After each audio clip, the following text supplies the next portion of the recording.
Alright. Ngayon sa mga kabagis, Jubilito TV official po at eto na naman po muli ang isang edisyon syempre po ng ating reaction video mga kalingap at kabagis, no? Pero bago po lahat, syempre po, mega love shoutout po muna kay Kuya Val Santos Matubang, Ate Edna Vlogs, Kalingap Rab, Ruel of Malalag, Rachel Morales Vlogs, Kalingap Partners, Kalingap Subscribers, Kalingap Netizens, syempre po, Kalingap, ano pa ba? Basta Kalingap. Mega love shoutout po sa inyong lahat. So ito na nga, no, mga kalingap at kabagis, mga kalangga nation natin for today's reaction video. Gawa lang po natin ang reaction at muli po pagbibigay ng opinion dito nga po sa isang recent video upload, no, Charity Works ni Dodong Ruel, na kung saan mga kalingap at kabagis ay talaga nga naman po maaantig ang inyong puso, talagang dudurugin ang inyong sabihin na nating damdamin dito po sa kalagayan ng tatlong magkakapatid na kung saan ay nakatira lamang po sa pinagtagpi-tagping dahon ng nyog at plastic na halos sila rin po ang gumawa. Katuwang yung tiyahin po yata yun mga kalingap at kabagis. Dahil nga po iniwan ng tatay and at the same time po yung nanay po ay mayroong pong diferensya sa pag-iisip, no? At maraming salamat din po siyempre po sa number 1 na scouter po, no, ni Dodong Ruel na itong si Kuya Mario, na kung saan ay alam naman po natin na yung mga nai-refer niya kay Dodong Ruel ay masasabi po natin talagang deserving at karapat dapat pong tulungan. So at this point mga kalingap at kabagis, no, wag na natin tong patagalin dahil alam ko po talaga kaawaan at talagang matudurog po, kagaya ng sinabi ko kanina, madudurog po ang inyong puso sa kalagayan po ng tatlong magkakapatid na ito. So without further ado, syempre po, simulan na po natin yan.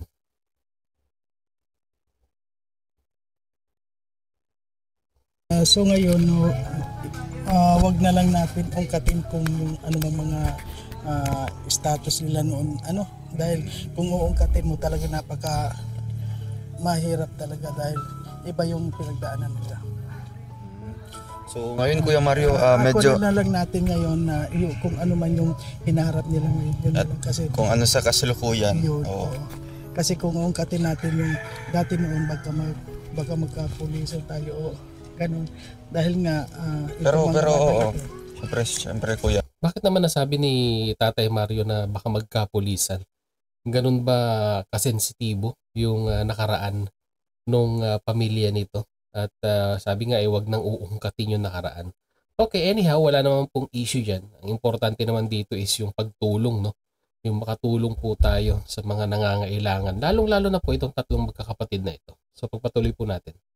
para din meron akong idea, di ba? Ano po pala ang nagiging problema po talaga dito?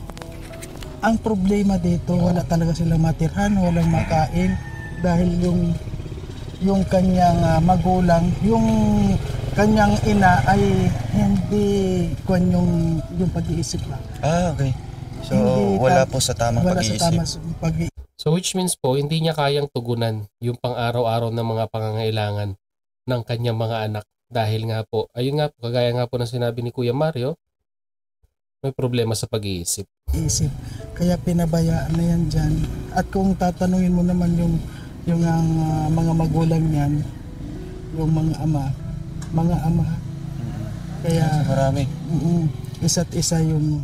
So ibig sabihin pala, mga kalingap at kabagis, tatlong magkakapatid na magkakaiba ang ama. So very interesting po ito mga kalingap at kabagis, na dahil biruin nyo, no, bakit sila nagkaroon ng magkakaibang tatay? Yun na lang po ang isang malaking katanungan po dyan, no? Tatlong magkakapatid sa iba't ibang ama. Wow, interesting po ito. Bawat isang anak, gano'n na, yun nga, na-rape siya. Okay. Yung bata? Oo, 5 ama. 5 ni-rape lang. Sa yung panganay? Oo. Kaya hindi mo alam kung sino yung kanilang mga magulang. So ngayon, sino po ang kasama po ng batang ito dito sa bahay po niya? Wala talaga yun. Ang tumitingin-tingin lang dyan, itong tiyain. Oh, si Tia. May tiyain siya na talagang hirap din kung makita mo yung bahay niya. Oh. Talagang hirap din siya. Ayan. At Ay, grabe. Tagpi-tagpi din yung bahay, no? Mga Kalangga Nation natin, grabe naman. yun nga, na bulldozer na rin. Sige po kuya, ano po, pupuntahan po natin ngayon, no? Siyempre alamin natin yung buhay, mga kalingap yung istorya po, ano? Para nang sa gayon po, mas malaman po natin yung totoong buhay po nito, no? Ano po talaga yung sitwasyon po ng batang ito, mga kalingap. Mabuti nga ngayon kahit pa paano may kinakain. Ayun. So tara po mga kalingap, puntahan po natin doon.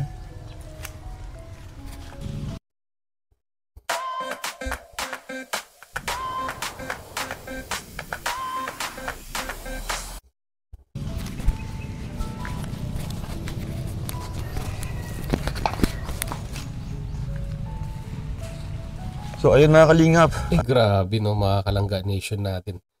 Just imagine, kagaya ng sinabi ko kanina, pinagtagpi-tagping dahon ng nyug at plastic. Naalala niyo po ba nung kabataan ninyo pag tayo po ay naglalaro, no? Bahay-bahayan? Parang ganyan po eh, oh. Ganyan po yung setup ng bahay nila. Ito po yung kanilang bahay, ano?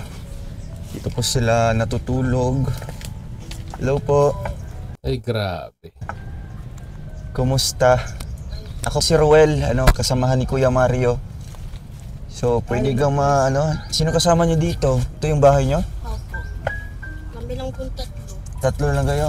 Paano na lang kaya pag umuulan? Grabe. Ilalagay ko muna ito. So, ilan kayo magkakapatid? Lahat? Ano po? 5. 5. Saan si mama mo? Maglalayas po. Maglalayas. Si papa, saan man? Wala po kaming papa. Kagaya nung kwento nga ni Kuya Mario kanina, no? Dito po yung kadahilanan kaya wala po silang amain. So, di niyo nakilala si papa niyo? Opo. Simula nung maliliit pa kayo. Si mama, anong mang trabaho ni mama niyo? Wala po. Lalayas lang po. Kasi nga may problema sa pag-iisip. Maghapon. So, bali, sino po ang dito? Sino ang sumusuporta sa inyo? Siyempre, maliliit pa kayo. Ikaw yung panganay? Opo. Anong pangalan mo? Lourdes po. Lourdes. Ilang taon ka na? 17 po. 17. Nag-aaral ka pa? Mabuti naman kahit papaano po ay nakakapag-aral. Ay, grabe yung bahay lang mga kalingap, ano? As in, grabe talaga, no? Plastic, dahon ng nyug, sako, pinagtagpi-tagpi na lang, no? Para at least makabuo ng lilim. Pero wala pong proteksyon nito pagdating ng malalakas na ulan dahil alam naman po natin dyan sa Camarines ay daanan po ng bagyo yan. So just imagine mga Kalangga Nation natin ang pinagdadaanan nito mga batang ito sa kanilang buhay. Sino bang gumawa nito? Kami po ni tita. Biruin mo, sila na po ang gumawa ng sarili nilang bahay. So yung sumusuporta sa inyo si tita mo? Opo. Si tita. Anong trabaho ni tita mo? Wala po. Wala din. So, Nakakabilib din po si tita, no? Dahil nga po kahit wala pong pinagkakakitaan ay talagang naisisingit niya pa na tulungan ito magkakapatid na ito. nakakatulong pa din siya sa inyo kahit wala siyang trabaho. So, saan yung dalawang kapatid mo? Ito po. Bali tatlo kayo? Ito yung bunso. Siya po.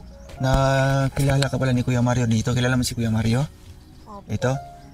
Oo. So, paano kanya natagpuan dito? Nakita lang po kami. Nakita ka? Nagdal lang po. Nagkukuha ng gulay. Napabenta nyo? So, ayan, pwede ba namin malaman? Yan po ang advantage ng mga scouter, no? Mga Kalangga Nation natin. Dahil yung mga individual na, kasi limited access din naman ang ating mga charity vlogger na kung saan ay minsan malaking tulong sa kanila mga scouter dahil yung mga individual na hindi po nila natutuklasan ay nahahanapan po ng mga scouter natin. Katulad nga po ditong tatlong magkakapatid na ito. Lourdes, kung anong problema para malaman namin. Kasi ako tumutulong ako sa mga nangangailangan talaga, di ba? So ngayon gusto kong malaman kung ano pong problema nyo, kung anong pwede maitulong namin. Sige, pwede kang magbahagi sa amin. Pwede mo i-share. Ang gusto ko lang po ay magkaroon kami ng bahay. Karoon ng bahay. Kailangan naman po talaga mga Kalangga Nation. At saka po makapagtapos ng pag-aaral. Biruin nyo ng mga Kalangga Nation natin, pag ganito sigurong paghihirap ang nararamdaman mo sa buhay, lalong-lalo na ganyan ang sitwasyon ninyo. Minsan, ang iisipin mo na lang, kailangan ko ng pagkain. Pero ito pong si Lourdes, ang gusto niya talagang i-secure, yung matutulugan nila at matitirhan nila sa araw-araw. And at the same time, yung sandata po nila pagdating ng araw, which is yung edukasyon po, no, na magagamit po nila sa paghahanap ng trabaho para po may ahon nila ang kanilang sarili sa kahirapan. 17 years old, tignan nyo naman po kung paano mag-isip. Advance na po. At sana po tulungan niyo po kami. Dahil po sa hirap ng buhay namin. So, kumusta ang ano nyo dito, yung pagtira nyo dito? Gaano ba kahirap? Wala si mama. Si papa wala din. Mahirap po talaga. At kami lang po. Si tita po ang nag-aalaga lang po sa amin. So ngayon, pwede mo ba sabihin sa amin kung anong naging dahilan kung bakit si mama mo umaalis? Nag-aalis po si mama para maano lang po makipaglaro sa mga bata. Pero yun yun mga Kalangga Nation natin, no? Siguro po malala na po talaga yung kondisyon ng nanay nila. Dahil nga, sabi nga ni Lourdes, umaalis ng bahay para lang makipaglaro, no? Naggagala, naglalayas para lamang po makipaglaro sa mga bata. Ay, siya? Saan siya ngayon? Andiyan po, naglalayas lang po sa gilid-gilid. So, bali si mama mo may... Nare-recognize pa kaya ng nanay nila na meron siyang tatlong anak. Sa tingin ko po hindi na dahil yung mental state niya ay ganun na nga. Siguro sa tingin ko po ay hindi niya na naaalala na meron siyang mga anak. Sakit? Tama ba? Opo. Ay, grabe. So, gaano kahirap na ganyan Lourdes na makita mo si mama mo, sabihin natin na wala sa tamang pag-iisip, di ba? Kasi ganyan ang kanyang ginagawa. So, gaano kahirap bilang panganay ka? Mabigat syempre. Tapos nakikita mo na ganyan si mama mo. At isa pa, wala si papa nyo. Masakit. Masakit sa loob mo. Biruin mo, isipin mo na lang yung nanay mo, no? Nakikita mo na palaboy, tapos wala sa tamang pag-iisip. Devastating yung mga ganitong senaryo, mga Kalangga Nation natin tsaka mga kalinga. Dahil ikaw as a 17 years old na panganay, ikaw pa yung ikaw pa yung parang tumatayong magulang ngayon sa nanay mo dahil ikaw ang nasa wastong pag-iisip. Just imagine, no, mga kalingap, mga Kalangga Nation natin, yung burden na pinagdadaanan po ng mga magkakapatid na ito.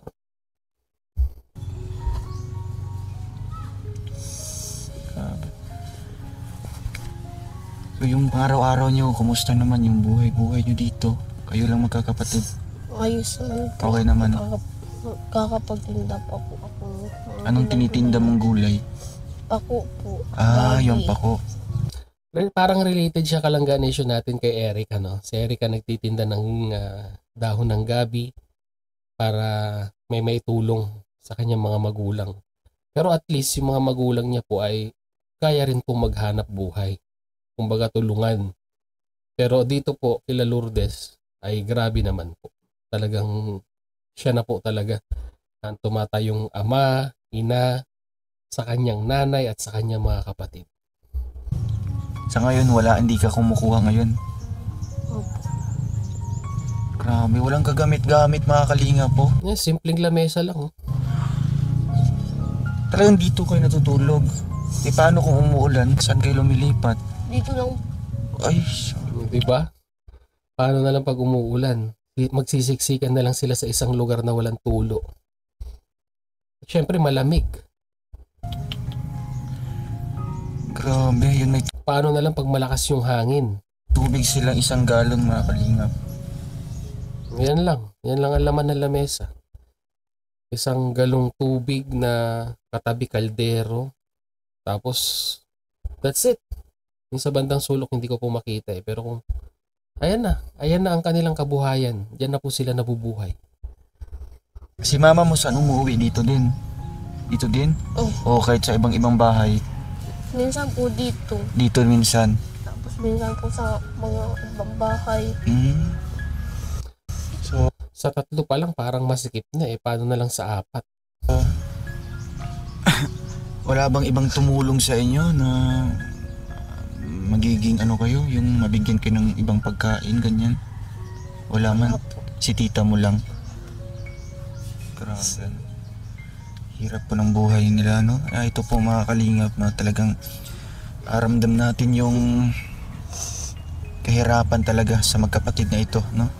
At syempre, nang dahilan din po sa sitwasyon po ng kanilang mga magulang, si mama po niya, wala po sa tamang pag-iisip mga kalingap. Ilang taon na? Matagal na? Opo. Sa tingin mo, Lourdes, anong naging dahilan o bakit naging ganyan si mama niyo? Wala daw po nung pagkabata nila. Magkasakit po si mama daw po ng sobra. Tapos po makakainom ng gamot. Ganun Naapektuhan yung utak. po ata daw yung utak. Ay siya.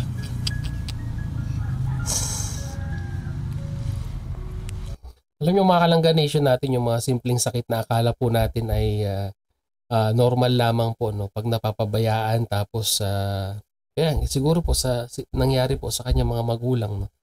Akala po siguro nila ay simpleng karamdaman lamang na in-ignore, then eventually lumala. Tapos siguro hindi rin naman idala sa doktor para mabigyan ng proper prescription.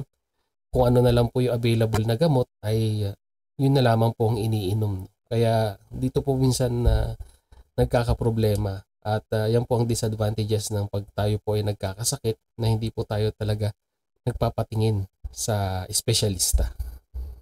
So nung pinapalaki kayo, andyan si mama niyo Opo. hanggang sa lumaki kayo. Anong trabaho niya noon?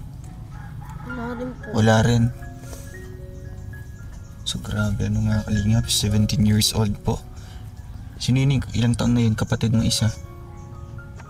Ano po, 13. 13, tapos ito, Ano po, 8. 8. Lahat kayo nag-aaral?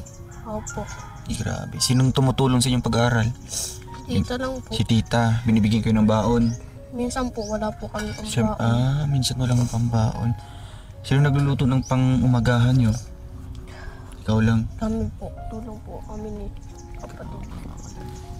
May pwede pwede makapagsalita. Sige kuya. Kasi kasi dati ito si Pernie, yan natulungan ko na yan. Ito. Oo, yung bunso. Noon na hindi ko pa nakita yan. Nung nakita ko ito si Bernie, wala siyang ibig sabihin 11 years old na siya. Wala siyang birth certificate, hindi pumapasok. Wala. So natulungan ko siya hangga't napaaral ko. Ito. Oo.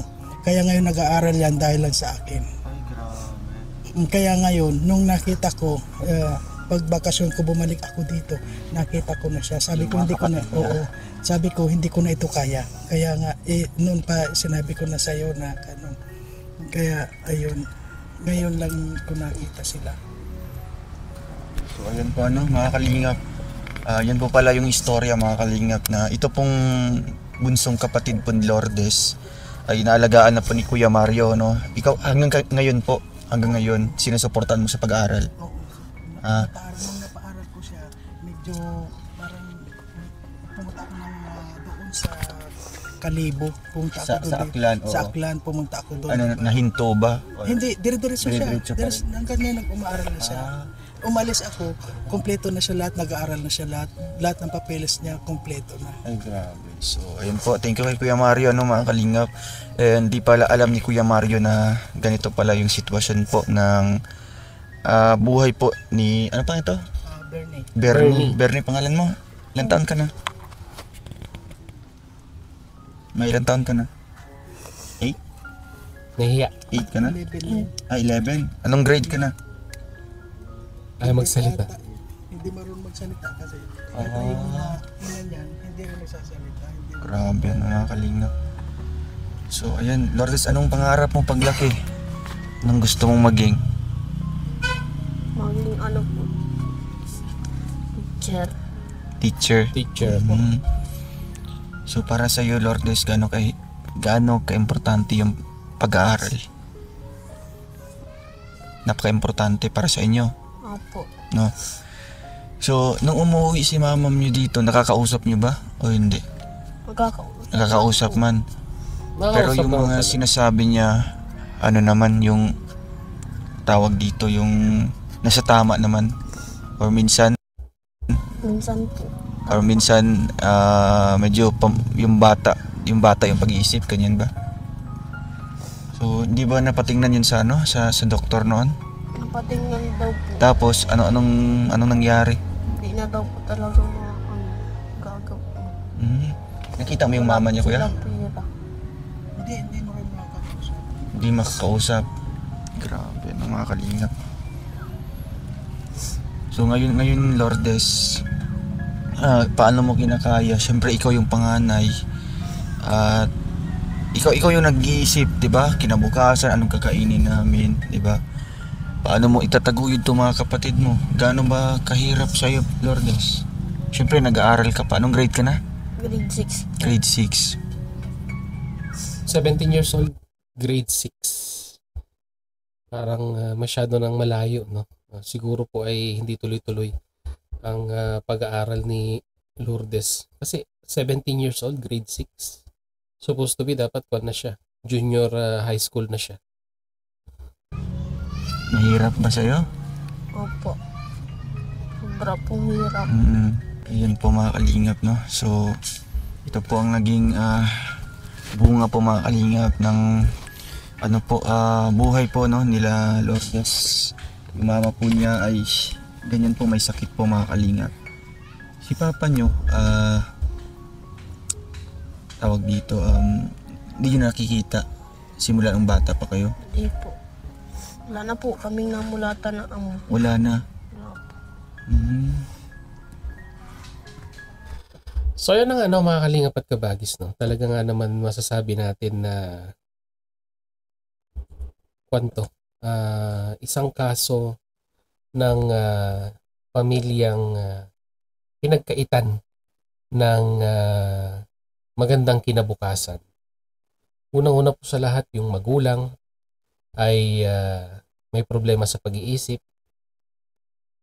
Si Lourdes na tumatayong kapatid, magulang, ama, ina, di lamang sa kanyang mga kapatid, bagkus sa kanyang nanay na rin po, no? Ay talagang napakahirap pong dalhin ito sa araw-araw. At ito po yung mga deserving na talagang dapat mo tulungan, dapat mabigyan ng pabahay, at mabigyan ng magandang kinabukasan. Lalong-lalo na po yung kanilang edukasyon. And we do hope sa mga butihing sponsor ni Dodong Ruel, no, ay i-take consideration po natin ang pamilya nila Lourdes na mabigyan po ng konting pag-asa ang kanilang buhay. Dahil sa tingin ko po, no, deserve naman po nila, mga kalingap at kabagis, na yun po, kagaya na sinabi ko kanina, deserve nila na matulungan, mabigyan ng pag-asa, at mapabahayan, ika. So, yun mga kalingap at kabagis, no? Sabi ko naman po sa inyo, maaantig kayo sa istorya ng buhay nila Lourdes at ng kanyang mga kapatid at ng kanyang mga nanay. Para po sa full video, no, mga kalingap, mga kabagis, napahaba na pala tayo, 24 minutes na mahigit. Para po sa full video ay panoorin na lamang po natin sa official YouTube channel ni Roel of Malalag, no? At mag-comment po kayo sa ating comment section kung ano naman po ang inyong masasabi, opinion, reaction dito nga po sa buhay ng pamilya nila Lourdes. So yun na mga kalingap at kabagis, no? Muli maraming salamat dahil hanggang sa dulo po ng ating reaction video ngayong araw na ito. And nasamahan niyo po muli si Jubilito TV Official at muli po nagpapaalala po ang inyong host. Sa mga hindi pa po nakasubscribe sa channel Kuya Val Santos Matubang, Ate Edna Vlogs, Kalingap Rab, Rowel of Malalag, Rachel Morales Vlogs, no? Suportahan po natin ang kanilang mga YouTube channel. And at the same time, muli po naglalambing din po ang inyong host. Sa mga hindi pa po nakasubscribe sa channel ni Jubilito TV Official, ay pakihit naman po ang subscribe button at ang notification bell para maging updated pa po kayo sa mga darating nating reaction videos. At ganoon din po, paki-follow and like ang ating official FB page na may title pong Paksa ng Buhay, Aking Gabay, na may red banner pong Jubilito TV Official. So hanggang dito lang mga kalingap at mga kabagis, no? Mga Kalangga Nation natin. Once again, this is Jubilito TV Official, proud member po ng Team Koos at ng Karepa Year 2024. So I always say mga kalingap and kabagis, peace, God first. God bless po. Bye!